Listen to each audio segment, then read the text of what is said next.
ভাই আসসালামু খেয়াল আলাইকুম। করে শুনেন। আরে ওয়ালাইকুম আসসালাম মতিন। আপনার লেগে এতক্ষণ অপেক্ষা করতেছিলাম, আজকে তো দেরি করলেন যে। আজকে একটা খাসার পাখিকে মুক্ত করে দেবো বলে বাসায় গিয়েছিলাম, তাই দেরি হয়ে গেছে। কিছু বুঝলাম না ভাইয়া। তোমার ছোট্ট মাথায় এগুলো কিছুই ধরবে না। আচ্ছা তার আগে বলো, তুমি আমার কেন খুঁজতেছিলা? ভাইয়া আমার রেজাল্ট দিছে, আমি থার্ড হইছি, স্যাররা অনেক খুশি হইছে। Good, very good. আমি জানতাম তুমি খুব ভালো রেজাল্ট করবা। সবে তো আপনি করছেন ভাইয়া। আমার মতন একজন এতিম রাস্তার টোকায় স্কুলে ভর্তি করাইছেন, 3 বেলা খাওন, জামা কাপড়ের ব্যবস্থা করে দিছেন। আমার আর কিচ্ছু চাই না। দুনিয়াতে আমার মতন সুখী আর কেউ নাই। আপনি দেখেন আমি প্রত্যেক ক্লাসে ফার্স্ট হম। আগে তো আমার আপন কেউ ছিল না, এখন তো আপনি আছেন ভাইয়া, তাতেই আমার শান্তি। রাস্তায় থাকা মানুষ অন রুমের ভিতরে থাকে, এত সুখ আমার রইব আমি জীবনও ভাবি নাই ভাইয়া। শোনো, এক রাত হয়ে গেছে, এখন আর বাইরে থেকো না, যাও ভিতরে যাও। আচ্ছা ভাইয়া। যাও। দেখছো নিশা, সামান্য কয়েকটা জামা কাপড়, একটু মাথা গোজার ঠাই, আর 2 বেলা 2 মিনিট খাবার পেয়ে কত খুশি। মতিন বাবা মা কেউ নাই, রাস্তায় থাকতো, মানুষের কাছ থেকে চেয়ে চিন্তা কিছু খাইতো। এই মানুষটার আজকে মাথা গোজার একটু ঠাই হয়ে সে কত সুখী। সে বুক ফুলিয়ে বলে গেল যে এই দুনিয়াতে তার মতো সুখী আর কেউ নাই। আর আমাদের আশেপাশে অনেক মানুষ আছে যাদের সব থেকেও তারা বলে তারা সুখী না।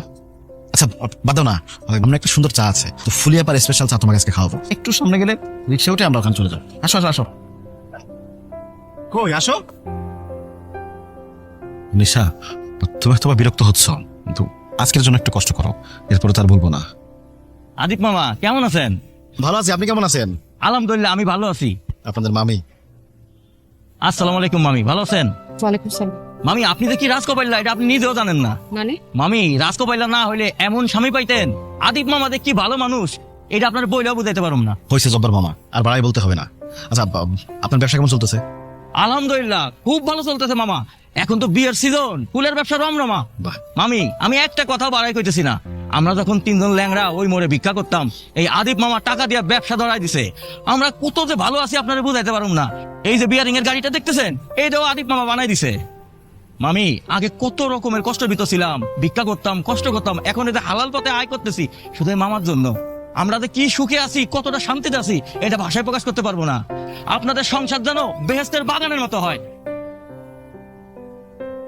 এখন যাও, তোমার ব্যবসা ক্ষতি হচ্ছে, আর সন্ধ্যার পরে তো ঘরে ফেরা মানুষগুলো ফুল কিনে নিয়ে যায়। যাও এখন। হ্যাঁ মামা আমি তাহলে আসি, মামি আসি, আসসালামু আলাইকুম। ওয়ালাইকুম আসসালাম। দেখছো নিশা, পা নেই, ল্যাংড়া, জীবন কাটে অভাবে কষ্টে, অথচ তার জীবনে সুখের কোনো কমতি নাই।